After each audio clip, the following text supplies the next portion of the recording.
తాకట్లో ఉన్న మీ బంగారాన్ని విడిపించి ఆ రోజు ఆన్లైన్ రేటుకి కొంటాం. Sharma gold company. నమస్కారం, సుమన్ టీవీ ప్రేక్షకులకి స్వాగతం. నేను మీ జాహ్నవి.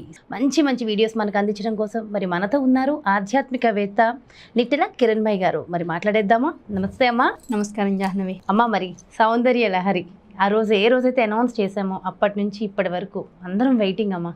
సౌందర్య లహరి అంటేనే అమ్మవారు అసలు ఆ మాట నోటితో అనడానికే కొన్ని జన్మల పుణ్యం ఉండాలట. అంతేనా? మా గురువుగారు నాకు చెప్పినటువంటి విషయం. అందున స్తోత్రాన్ని పట్టుకుని అసలు శ్లోకాలు చదవడం మొదలెట్టాము అంటేనే ఎంతో ప్రాకృతమైనటువంటి కర్మలన్నీ నశించిపోతేనే ఈ స్తోత్రం దాకా వస్తాం. కనుక ఇదంతా కూడా ఎలాంటిది అంటే కొన్ని వేల కోట్ల బీజాక్షరాలు జగత్తంతా ఆకాశతత్వంగా ఉన్నాయి. ఆ ఆకాశతత్వంగా ఉన్నటువంటి బీజాక్షరాలు అందరం పట్టుకుని దాన్ని సాధన చేసేటంత శక్తి కానీ సమయం కానీ గ్రహించగలిగే జ్ఞానం కానీ మనకు లేదు ఈ కాలంలో. సో శంకరాచార్య వారు ఏం చేశారంటే వచ్చేదంతా కలికాలమే. ఈ కలికాలంలో మనిషి బాగుపడాలి, కనీసం అమ్మవారు ఒక తత్వము, ఈ జగత్తంతా నిబిడీకృతమైనటువంటి పంచభూతాత్మకమైనటువంటి శక్తి, ఆ శక్తి చైతన్యము తెలుసుకోవాలనేటువంటి జిజ్ఞాస 1,000,000 మందిలో 100 మందికి ఉంటే గొప్ప కలియుగంలో. అందున ఆ 10 మంది పోనీ బాగుపడతారా అంటే వాళ్ళలో మళ్ళీ కొంత పట్టుకోగానే డైవర్షన్స్ వస్తూ ఉంటాయి, కలి ప్రభావం. సో ఇలా ప్రతివాడు బాగుపడాలనేటువంటి ఒక సదుద్దేశంతో ఆయన ఏం చేశారంటే పుస్తకం పట్టుకున్నా చాలు, శ్లోకాన్ని చదవాలనేటువంటి సంకల్పం మనసులో ఉన్నా చాలు, కొన్ని వేల కోట్ల బీజాక్షరాలలో ఉండేటువంటి మంత్రశక్తిని అంతా కూడా ఒక చోటుకి తీసుకొచ్చి ఆ బీజాక్షరాలు నిజంగా గురూపదేశం లేకపోతే, లేదు అది ఎలా పలకాలో తెలియకపోతే, ఆ పలికేటప్పుడు ఎట్లా ఉచ్ఛ్వాస నిశ్వాసాలని నియంత్రించుకోవాలో, ఎంతసేపు నియంత్రించుకోవాలో తెలుసుకోకపోతే, బీజాక్షరాలు ఎలాంటివంటే కరెంట్ వైర్ లాంటివి, షాక్ కొడతాయి. అందుకని గురూపదేశం తీసుకోవాలంటారు. యాక్చువల్లీ అది ఎలా చదవాలో తెలియకపోతే దానివల్ల అపస్వరాలు వస్తాయి, ఉచ్చారణ స్పష్టంగా ఉండాలి. పైగా ఎంతసేపు పలకాలో తెలియాలి ఒక్కొక్క బీజాక్షరం. తెలియకపోతే దానివల్ల తేడాలు వస్తాయి. అందుకని ఏం చేశారంటే ఈ రిస్కులన్నీ లేకుండా ఒక శ్లోకంలోకి బీజాక్షరాల్లో ఉండేటువంటి శక్తినంతా కూడా తీసుకొచ్చి మంత్రయుక్తమైనటువంటి విశేషతత్వాన్ని శ్లోక రూపంలో చాలా తేలిగ్గా ఇచ్చి ఒక్కొక్క శ్లోకాన్ని పట్టుకున్నంత మాత్రం చేత దాన్ని మళ్ళీ యంత్రం కింద మార్చి యంత్రంలో ఉండేటువంటి బీజాక్షరాన్ని దిద్ది అది బీజాక్షరానికి మూల పూజ చేసి దాని ద్వారా అనుష్ఠానం చేసే వాళ్ళకి ఫలితాలు వేరేగా ఉంటాయి. అంత చేయలేని వాళ్ళకి ఇంత సులువైనటువంటి రీతిలో మనకందరికీ ఇచ్చి శ్లోకాన్ని కేవలం పారాయణ చేయడం ద్వారా, కొన్నాళ్ల పాటు అనుష్ఠించడం ద్వారా మన జీవితంలో లౌకికంగా ఉండేటువంటి 100 రకాల సమస్యల నుంచి మనకి విముక్తిని కలిగిస్తూ, 100 రకాల కోరికలు మనకి తీర్చేలా చేస్తూ, ఇన్ని తీర్చినా ఇంకా కోరిక ఉంటుందా, వాటి కోసం కూడా అమ్మవారు నీకు హెల్ప్ చేస్తుంది అనేటువంటి స్థితిలోకి మనం తీసుకొచ్చి, ఇంకా కోరిక లేదు మహాప్రభు మాకున్నదంతా ఇంకా అమ్మవారిని పట్టుకోవాలి, ఇంకా ఆనందాన్ని పొందాలనేటువంటి జిజ్ఞాస ఒకటి అనేదాకా మనల్ని తీసుకెళ్ళి, ఇంకా నీకు తీరని కోరిక లేదు జాహ్నవి. సౌందర్యలహరిని పట్టుకుంటే ఏమిటి అంటే ముందు లౌకికమైనటువంటి వాంఛలన్నీ తీరిపోతాయి. ఆ వాంఛలతో పాటు అవి అనుభవించాలంటే ఉన్నటువంటి దుర్భిక్షాలన్నీ పోతాయి, రోగాలన్నీ పోతాయి. అన్ని రకాలు పోయిన తర్వాత నెగిటివ్నెస్లు అంతా పాజిటివ్గా ఫీల్ అవుతాం. ఐశ్వర్యం వస్తుంది, ఆరోగ్యం వస్తుంది, సంపద వస్తుంది, కీర్తి ప్రతిష్టలు వస్తాయి, చక్కటి వాక్ స్పష్టత వస్తుంది, వాక్ శుద్ధి వస్తుంది, వాక్ శక్తి వస్తుంది. ఇది ఉంది అది లేదు అనేటువంటిది లేదు. భార్యాభర్తల మధ్య అన్యోన్యం దగ్గర నుంచి, వివాహం కావాల్సిన వాళ్ళ దగ్గర నుంచి, పిల్లలు కావాల్సిన వాళ్ళ దగ్గర నుంచి, వంశోద్ధరణ కావాల్సిన వాళ్ళ దగ్గర నుంచి, కుష్టు వ్యాధి లాంటి వ్యాధుల దగ్గర నుంచి, క్యాన్సర్ బారిన పడిన వాళ్ళ దగ్గర నుంచి ప్రతి వాళ్ళకి అన్ని రకాలైనటువంటి సుఖాలను, రోగ విముక్తులను, దాంతోపాటుగా ఆనందాలను, ఐశ్వర్యాలను, ఆరోగ్యాలను కూడా అనుగ్రహించగలిగేటువంటి సంపద చింతామణితో సమానమైనటువంటి 100 శ్లోకాలు. అదే నేను అనుకున్నానమ్మా, ఇన్ని ఉండగా సౌందర్య లహరినే మీరు ఎందుకు ఎంచుకున్నారు? ఈ సౌందర్య లహరి అనేటువంటిది నిజం చెప్పాలంటే జాహ్నవి ఒక 15 ఏళ్ల క్రితం నా జీవితాన్ని కూడా మార్చేసింది. ఒకప్పుడు అంటే మామూలుగా మాది ఆర్థోడాక్స్ ఫ్యామిలీ, ఇంట్లో పెద్దవాళ్ళు మడి దడి ఆచారం ఇవన్నీ కూడా జాగ్రత్త పాటిస్తూ వచ్చాము. ఇంట్లో వరకు చూసుకునేవాళ్ళం, ఇంట్లో వరకు పెద్ద గుళ్ళకి వెళ్ళడం, ఇట్లా కాదు ఇంట్లో ఎప్పటికప్పుడు పూజలు చేసుకుంటూ ఉండడం, మనం పద్ధతిగా ఉండడం, ఇలా ఉంటూ ఉండేవాళ్ళం. నాకు 2 ఆడపిల్లలు, చిన్నమ్మాయికి 7 ఏళ్ళు, పెద్దమ్మాయికి 9 ఏళ్ళు 10 ఏళ్ళు. వీళ్ళిద్దరికీ ఈ వయసు వచ్చిన తర్వాత వాళ్ళకి అప్పటికే నేను ఒక 30 శ్లోకాలు సౌందర్యలహరి నేర్పించి వాళ్ళు చక్కగా చదివేవాళ్ళు, చిన్న నోళ్ళు వేసుకుని చక్కగా బుద్ధిగా చదివేవాళ్ళు.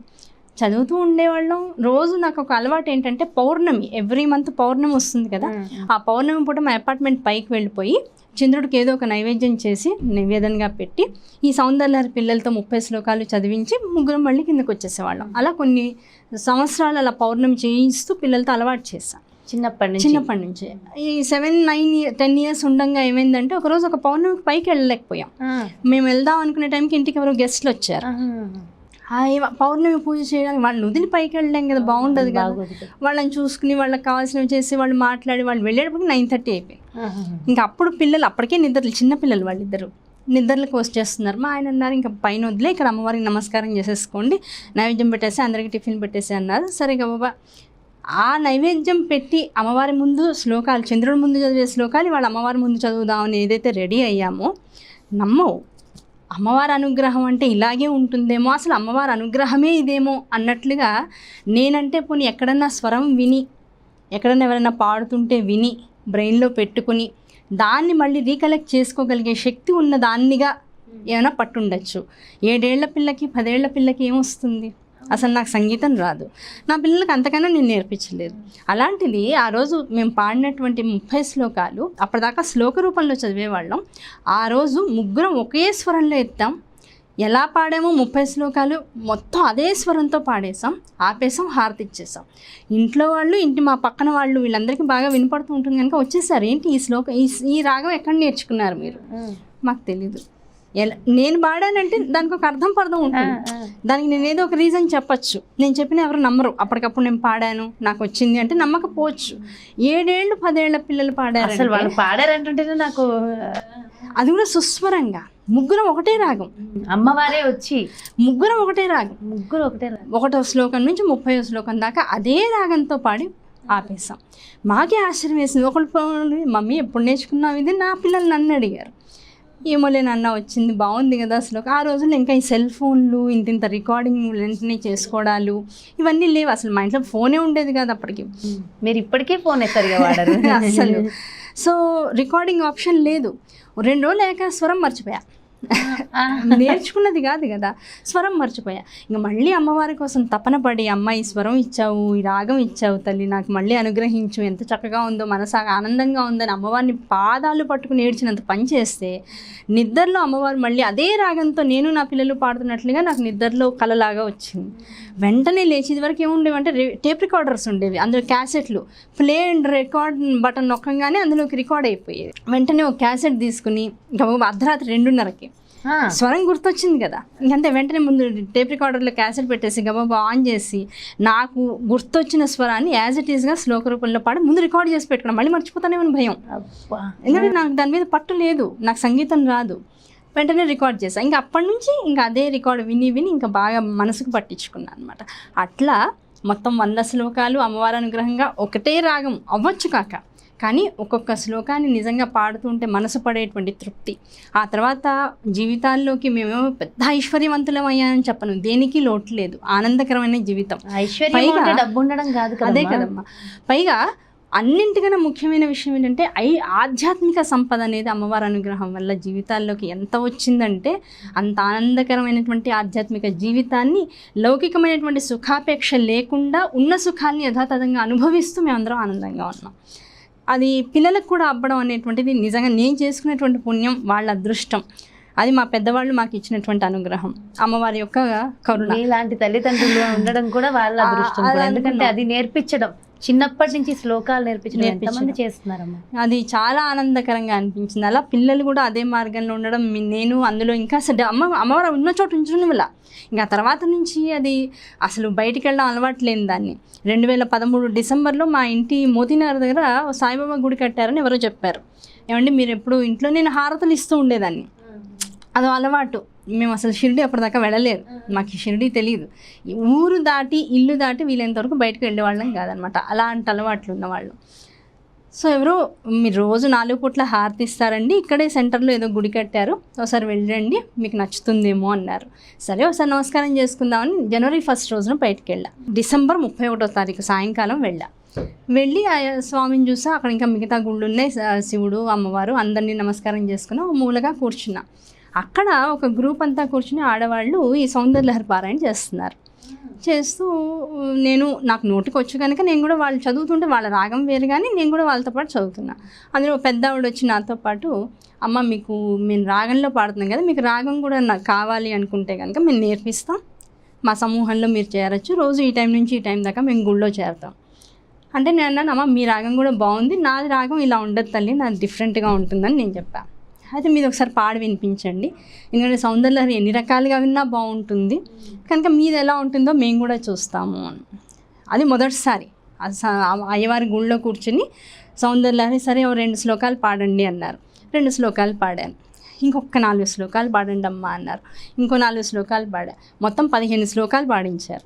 నేను కళ్ళు మూసుకుని పాడి కళ్ళు తెరిచేటప్పటికి అంతకుముందు 15-20 మంది ఉన్నవాళ్ళు గుడి నిండిపోయింది. 150 మంది 200 మంది దాకా ఆడవాళ్ళు గుడికి వచ్చేసారు. వీళ్ళందరూ ఫోన్లు చేసి రప్పించేసుకున్నారు. ఇంకా వాళ్ళందరూ కలిసి ఇంకా అది మొదటి జర్నీలో స్టార్టింగ్ పాయింట్ అనమాట. మాకు సౌందర్యలహరి ఈ రాగంతో నేర్పించండి. అసలు మీరు చెప్తూ ఉంటేనే నాకు ఒకలాగా నిజంగా ఎంత అంటే పులకింత, చాలా బాగుంది. నేర్పించండి అన్నారు. ఇంకా అక్కడే జర్నీ స్టార్ట్ అయింది. నేను అన్నాను, అయ్యా మాకు కుదరదు, ఇంట్లో మాకు హడావుడిగా ఉంటుంది, నేను రాలేను అంటే దాదాపు 20-30 మంది ఆడవాళ్ళు ఇంటికి వచ్చి మా వారిని, మా అమ్మమ్మ గారు పెద్దవారు అప్పటికే ఆవిడకి 80 ఏళ్ళు దాటినాయి, ఆవిడ్ని ఒప్పించి సాయంకాలం 6 గంటల నుంచి 7 గంటల దాకా మేము వీడి దగ్గర సౌందర్యలహరి నేర్చుకుంటాం, మీరు ఆవిడని పంపించండి అని అడిగి వాళ్ళతో ఓకే అనిపించుకుని వెళ్ళారు. అక్కడ మొదలైన జర్నీ ప్రవచనాల దాకా చివరికి వచ్చి శంకరమఠం మోతినగర్ వారి ఆధ్వర్యంలో రెగ్యులర్గా ప్రవచనాలు ఇవ్వడం, అది కాక ఊరు అవతల గుంటూరు, విజయవాడ, దాంతోపాటుగా రకరకాల చోట్ల మన హైదరాబాద్లో కూడా చాలా ప్లేసెస్లో అమ్మవారిని గురించినటువంటి వైశిష్టం, లలితా సహస్రనామం, సౌందర్యలహరి, శివానందలహరి ఇవన్నీ కూడా చెప్పుకునేటువంటి అవకాశం. ఇంత ఆధ్యాత్మికమైనటువంటి ప్రయాణం అమ్మవారు ఒక్క శ్లోకాన్ని రాగయుక్తంగా మా జీవితాల్లోకి తీసుకొచ్చి ఇంత మార్పును తీసుకొచ్చి ఇంత ఉద్ధతిని కలిగించింది.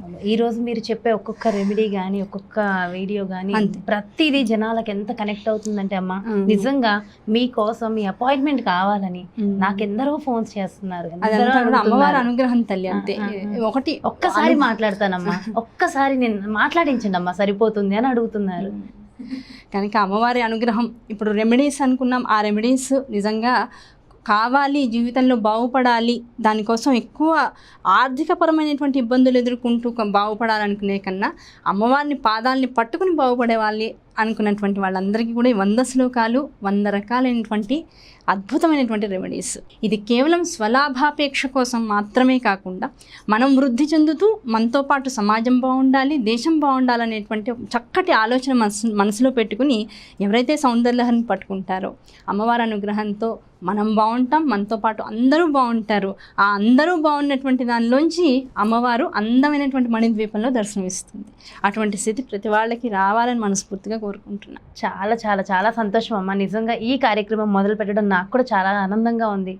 కోర్స్ నా జీవితం కూడా మారే అవకాశం మారుతుంది అన్ని రకాలుగా చక్కగా. సో నేను కూడా నిజంగా ఈ కార్యక్రమం నేను మొదలు పెట్టడం చాలా చాలా సంతోషంగా ఉందమ్మా. థ్యాంక్ యూ సో మచ్ అమ్మ. నమస్కారం. ధన్యవాదాలు.